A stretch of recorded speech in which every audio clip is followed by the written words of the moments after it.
What secrets did Nigeria's most dangerous woman take to her grave when soldiers stormed her son's compound in 1978? In the smoky political salons of colonial Nigeria, one woman's voice cut through the oppressive silence like a blade. Her name was Funmilayo Ransome-Kuti, and she wielded power not through seduction, but through something far more threatening to the establishment. She used her mind, her voice, and her unwavering determination to challenge an empire. Born Frances Abigail Olufunmilayo Thomas in 1900, she entered a world where Nigerian women were expected to remain silent, subservient, and invisible. But Funmilayo had different plans. She transformed herself from a colonial administrator's daughter into one of Africa's most formidable political forces, earning a reputation that would make powerful men tremble. The legend begins with a car. Stories whisper that Funmilayo was the first Nigerian woman to drive an automobile, a scandalous act that sent shockwaves through conservative society. Picture this scene: a determined woman behind the wheel of a gleaming machine, navigating dusty Lagos streets while onlookers gasped in disbelief. Whether this claim holds absolute truth remains shrouded in mystery, but the symbolism is undeniable. She was breaking barriers, literally and figuratively, steering her own destiny in a world that demanded women remain passengers. But cars were merely the beginning of her rebellion. Funmilayo discovered her true weapon was organizing women, turning their collective frustration into political dynamite. She founded the Abeokuta Women's Union in 1946, transforming housewives and market traders into a formidable political force.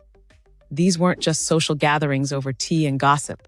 These women became her army. Her methods were calculated and brilliant. She understood that colonial administrators feared unified resistance above all else, so she gave them exactly what they dreaded most.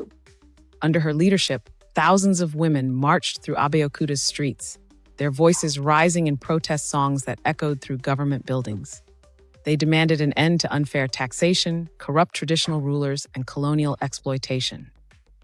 The Alake of Egbaland, the traditional ruler who collaborated with British colonizers, became her primary target. This wasn't a personal vendetta, but strategic warfare. She knew that dismantling the puppet regime meant striking at its most visible symbol. Her campaign against the Alake was masterfully orchestrated, combining traditional protest methods with modern political tactics. In 1947, her movement achieved what many thought impossible. The Alake abdicated, fleeing to Lagos in disgrace. The British colonial government watched in horror as a woman and her followers toppled a ruler they had carefully positioned.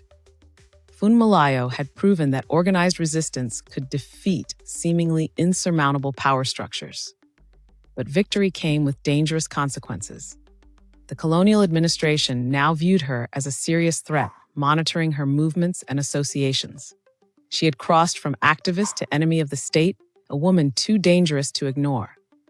Her influence extended beyond Nigeria's borders, connecting her with Pan-African movements and international women's organizations. Her political sophistication grew with each campaign. She traveled to communist China, the Soviet Union, and Eastern European countries, studying different political systems and revolutionary strategies. These journeys added another layer to her mystique and made colonial authorities even more nervous. They whispered about her communist connections, painting her as a dangerous radical influenced by foreign ideologies. The independence era should have been her triumph, but instead brought new challenges. As Nigeria transitioned from colonial rule, she found herself fighting different battles against different enemies. Military governments proved as oppressive as colonial administrators, and her son Fela's growing reputation as a controversial musician added complexity to her political position. Fela Kuti, her youngest son, inherited her rebellious spirit, but channeled it through music and Afrobeat rhythms. His compound, Kalakuta Republic, became a symbol of resistance against military dictatorship. Funmilayo often stayed there, supporting her son's artistic and political endeavors while continuing her own activism. By the 1970s, Nigeria's military rulers viewed the Ransome-Kuti family as a persistent threat to their authority. Fela's music criticized government corruption and military brutality, while Funmilayo's presence lent gravitas and historical legitimacy to the resistance movement. The combination proved combustible.